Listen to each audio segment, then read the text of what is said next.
for having incited this insurrection by perpetuating this big lie. This House has twice done its job. He will forever be the twice impeached president by this Democratic majority-led House. And now the Senate must honor their oath and impeach Donald J. Trump to hold him accountable, but also to bar him from running for public office ever again.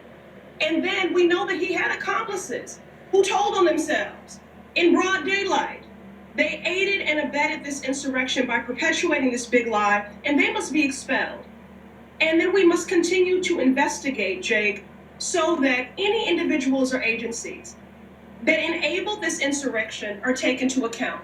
But let me just say this, for those that continue to feign great surprise about what happened on January 6th. As a Black woman, to be barricaded in my office, using office furniture and water bottles, on the ground, in the dark, that terror, those moments of terror, is familiar in a deep and ancestral way for me. And I want us to do everything to ensure that a breach like this never occurs at the Capitol, but I want us to address the evil and scourge that is white supremacy in this nation. This is not only about securing the Capitol to ensure that members and our staffs and the custodial staff and food service workers are safe in the Capitol. It is that we are safe in America. And one of the images that I'm haunted by is the Black custodial staff cleaning up the mess left by that violent white supremacist mob. That is a metaphor for America. We have been cleaning up after violent white supremacist mobs for generations, and it must end. So impeach, expel, investigate. Congresswoman, some House Democrats say they're afraid for their safety after the Capitol attack. I'll note that we're not even sharing your location this morning because you yourself have some significant security concerns. Many of your colleagues blame the rhetoric coming from some House Republicans, in particular Georgia Congresswoman Marjorie Taylor Greene, who is, has been in the news lately for her bigoted and insane conspiracy theories. Simply put, do you feel safe going to work? Look, I feel safe. Living with threats and living with bigots who are as vile in their rhetoric as they are in the policies that they seek and enact and the harm that they seek to cause the most marginalized communities, Black Americans in particular, is not new. Again, this is familiar, you know what I'm saying? in an ancestral sort of way. So it is not going to deter or obstruct me for doing my job on behalf of the American people. And that's why right now I'm continuing to fight and to center the American people to ensure that we have a COVID response that is that centers the people, that is robust, and leaves no one behind. This pandemic has not discriminated, and so the relief must be robust and leave no one behind. It's also why I'm fighting to have the collection of anonymized demographic racial data in terms of vaccine recipients. Yeah. I want to ask about that. I want to ask about the racial disparities that we're seeing in the coronavirus fight. Polls show vaccine hesitancy among minority communities remains high. White Americans are getting vaccinated at a much higher rate than Black Americans and Latino Americans, even though the virus hits Black and Latino communities harder. You've criticized the pace of vaccine distribution among minority communities. You call it vaccine redlining. Do you think the Biden administration is doing enough to address this problem? And if not, what more should they be doing specifically? Well, first, let me just say I'm encouraged that we actually have a national strategy. Under the previous administration, we did not have a national strategy to slow the spread of this virus. And we did not have a national vaccine strategy. So now we have both of those things. But what I am looking for and calling on the administration to do, and is why Senator Warren, Markey, and myself sent a letter to the Department of Health and Human Services, is for us to collect in real time demographic anonymized data of vaccine recipients. We knew anecdotally, Jake, early on, what communities would be hardest hit because of unequal access to health care and the comorbidities of structural racism. We demanded the collection of that equitable data early on, myself and Senator Warren, and because of that, we were able to see just how dire the inequities were, and that informed how resources were marshaled. So I'm encouraged by what the administration is doing, but Congress must act, and we must embed in our response, in Okay. our relief package, the collection of that data, and this administration must collect this data so that we can save lives.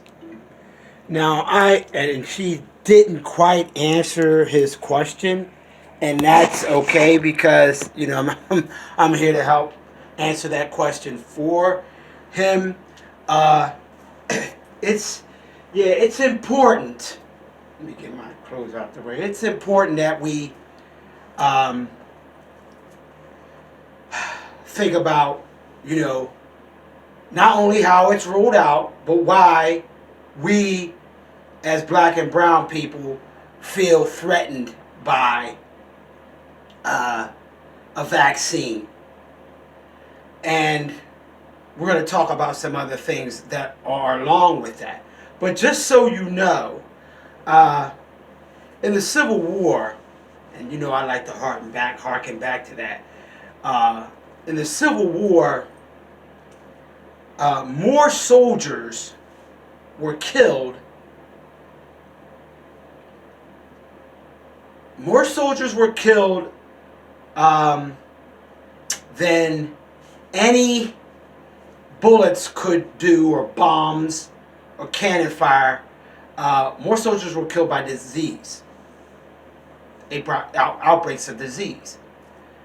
Okay? Dysentery, gangrene from them sawing off their limbs, dirty hygiene, you know what I mean?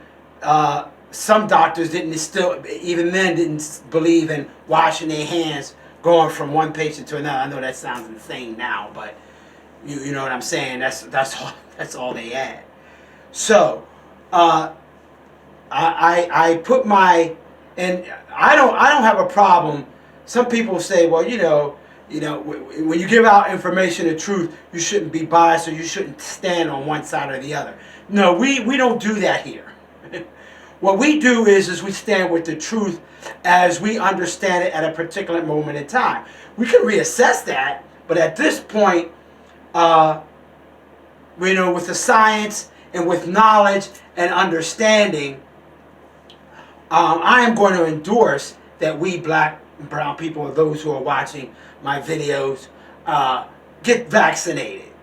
Now, barring the science of it and the quickness of it, and by the way, the RNA sequencing that they're doing with these medications, you can see them on here on YouTube. Those guys, a bunch of guys on here, pretty scientific guys, more scientific than myself, have explained it in a way that he breaks it down. It's really nice. So find it on here, and you can see how they do it. But barring that, let me tell you, when it comes to just straight reasoning, if you look, and I can estimate at least, I'm going to be generous this time and say 50%.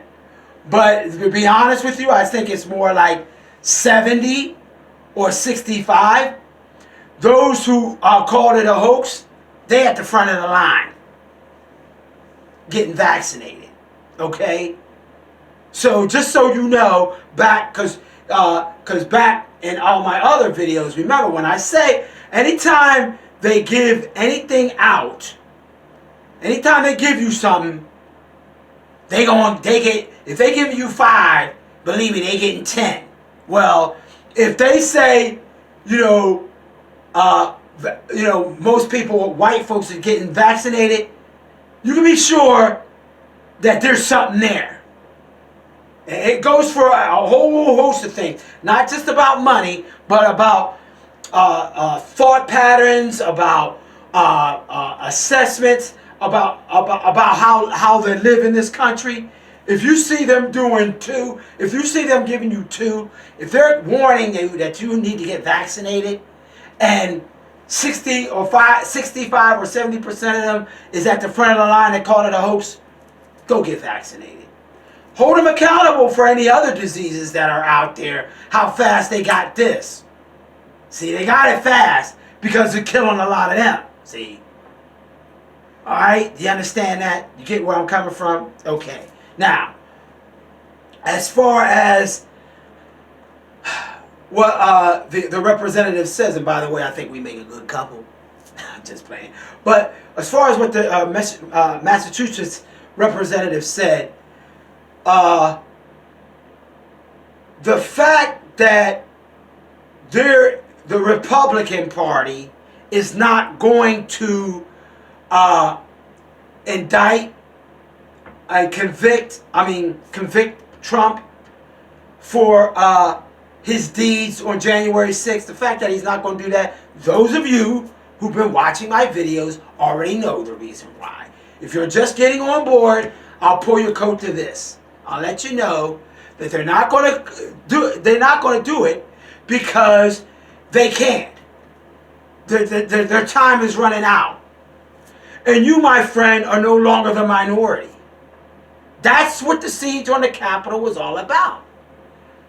Okay? That would have never happened, say, only 20 years ago. Because Trump would have probably, for all intents and purposes, the way the government was set up, he probably would have never needed to run. Because the majority would have been mostly white folk. But Trump represents a dying out of that demographics. Trump represented a dying out of their way of life. So they can't. That's why a lot of people say, why'd you say in the one video that the Republicans can't get the stink of Trump off of them? It's because their way of life is under threat. Their majority is under threat. All my other videos have talked about this, and I've went into great detail that they can't now. They can't do it now. They can't allow themselves to be fair. They can't allow themselves to be law-abiding. They can't allow themselves to follow the rules of law because their majority is running out. See, when you are in power, and once again, I sound like a broken record. When you're in power, it's okay. I can follow the law. I can follow the rules of law. I can be a law-abiding citizen. Why? Because at the end of the day, when I walk into a grocery store, I'm going to get preferential treatment. Anytime that I go to buy a house, I'm going to get preferential treatment. Anytime that I go into a courtroom, I'm going to get preferential treatment. Well, now, that is going to start to change. That real justice is going to come about because our demographics are going to be so intermingled that the juries are going to look like the demographics of the country. And that's what that was about. That's what those Republicans speak about. And any sprinkle of black folks, they just a bunch of dumb niggas. That's it. So, you know what I mean? And they're in the minority too. Because we're becoming more younger and we are becoming more educated. Right? And well, you should make sure that you are too. Our time, there's no time now to rest. We have to punish the minority Republican Party in our midterms coming up. There's no time to rest. There's no time to say, okay, we got Biden in there, we cool. No. We got to let them know that the beat continues, that we march on. Right? That we march on capitalizing on our gains. There were 74 million of them that voted for Trump. But there were 80 million of us that voted for Biden. You're not the minority. There's no reason for you to sit back anymore and watch your neighbor, whether he did some crime or not, be murdered by the police. There's no need for that any longer. There's no need to be afraid to stand up for your rights. There's no need to be afraid to go into the courtrooms and learn the law. There's no need for any of that any longer. And you have no more excuses for that. The only excuse that you can put forward now is that I'm tired, I just got off work. And that's not an excuse. That's a cop-out. I'll see you next time.